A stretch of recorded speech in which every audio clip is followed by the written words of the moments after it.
Eccoci qui signori, me l'avete chiesto in tanti perché non parli mai di ProKennex e oggi parliamo di ProKennex, due telai abbastanza recenti come uscita, parliamo della Key 5 295 e della Key 10 305. Chiaramente 2,95 sta per i grammi, così come 305. Key 5 sta per 5 grammi di materiale kinetic, Key 10 sta per 10 grammi di materiale kinetic. Come il buon Fabio insegna.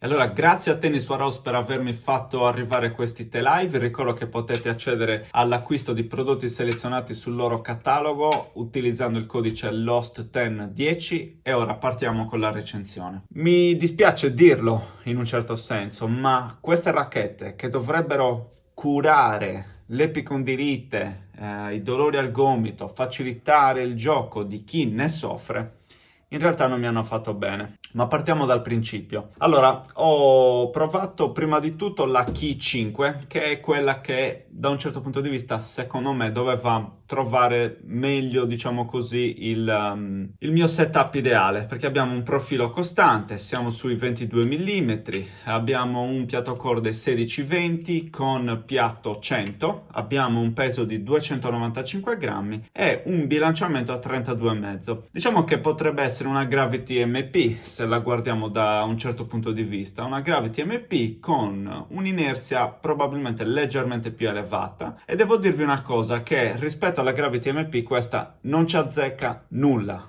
Mi è sembrato quasi di giocare di più con la Technifiber T-Fight 305, perché a differenza della Gravity MP con questa ho sentito veramente in maniera sentita, diciamo profonda, il bilanciamento spostato in avanti. Ho avuto veramente tanta difficoltà ad utilizzarla, diciamo, per muovermi efficacemente nel campo. L'ho sentita molto ingombrante. Diciamo che mi è dispiaciuto perché avevo tante, diciamo così, aspettative su questo telaio, un telaio che esteticamente comunque, secondo me, allora in parte è lontano dalla qualità che possiamo vedere nei telai Head, Wilson e anche Yonex a livello estetico, sia come disegno sia come verniciatura e qualità.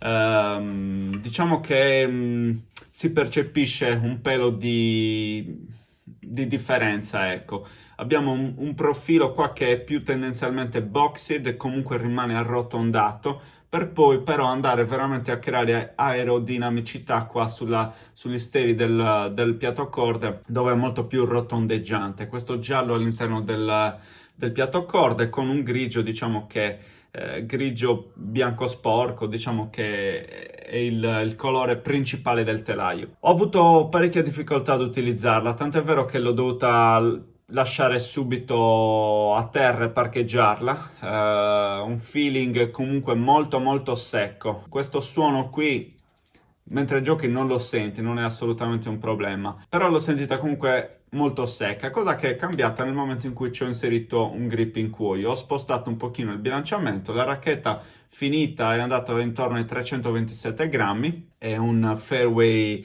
leather grip che più o meno pesa 9 grammi. Le sensazioni sono cambiate, l'ho trovata una racchetta più godibile per quanto riguarda i miei canoni.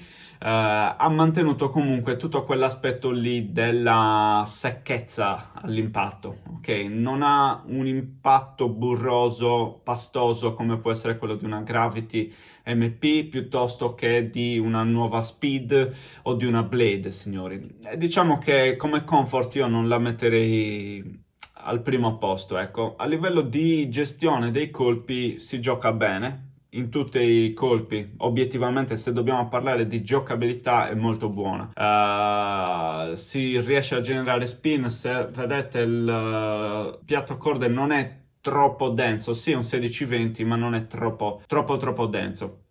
Diciamo che tra questa e la K10 ho preferito la K10, che invece mantiene, diciamo così, delle caratteristiche più da profilata ibrida, nel senso che intanto è una tubolare, vedete qui come cambia, diciamo così, la costruzione, nel senso che il profilo è tondo qua nel cuore, rimane aerodinamico nel momento in cui ci spostiamo nella parte alta della racchetta del telaio con un piatto corde che sostanzialmente intanto è 16-19, sempre 100 come dimensione come l'altra, e gli steli qui nel piatto corde sono molto più larghi. Partiamo da un 22, mi pare di ricordare, millimetri, per allargarci a circa 24-25 nella parte, diciamo, ore 3, ore 9, quindi grande stabilità, ve lo confermo. Mantiene le sensazioni di secchezza, e questa, signori, sale parecchio di rigidità rispetto alla 295, la K5, siamo a 68 punti RA, li ho sentiti tutti. Questa è quella che mi ha dato più soddisfazione in campo. Ci ho fatto anche una partita persa, tra virgolette, di campionato, che non c'entra nulla con questo. Non è stato il telaio a farmi vincere o a farmi perdere una o più partite, ma rimane il fatto che questo telaio per i miei canoni diventa un bel po' rigido, e sinceramente mi ha fatto venire di nuovo male al gomito e male al polso. È stata lei, ok? Quindi purtroppo non sono andato in campo per registrare nei giorni successivi perché non ce la faccio, mi fa male il gomito, sento il polso molto irrigidito, nonostante i suoi 10 grammi di Kinetic.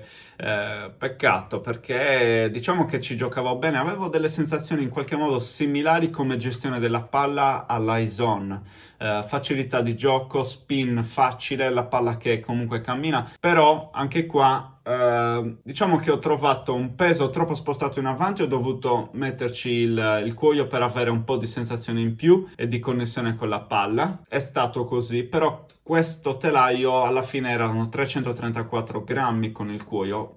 È diventato anche poi stancante gestirla, perché comunque il peso si è portato abbastanza in su. Un telaio che, come potete vedere, rispetto alla K5 ha il rosso nel suo colore principale, ok? Queste sono le differenze sostanziali.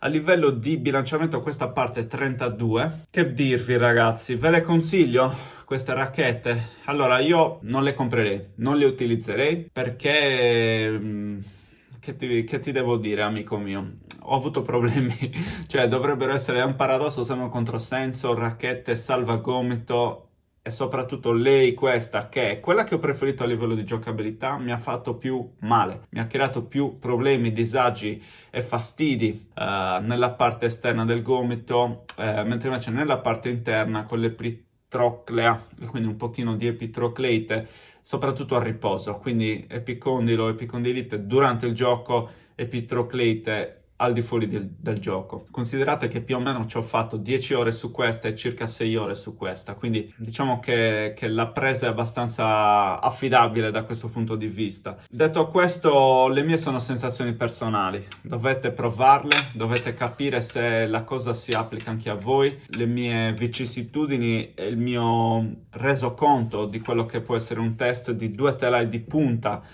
della Prokennex. Chiaramente ci sono anche la Black Ace, le Q5, 5, 10, eccetera, eccetera. Quindi la gamma è comunque piuttosto ampia. Diciamo che la K, la K dovrebbe essere la fascia da spin, se la vogliamo chiamare così.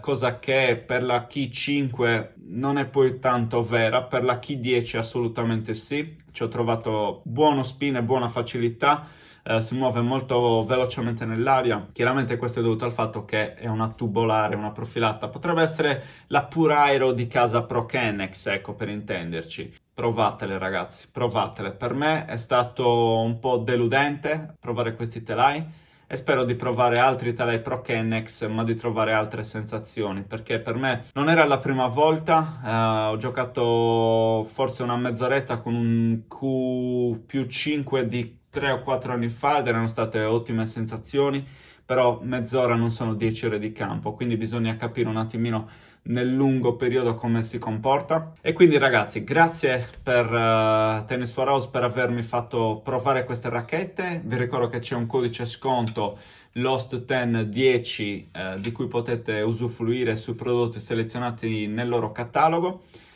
e ci vediamo alla prossima recensione.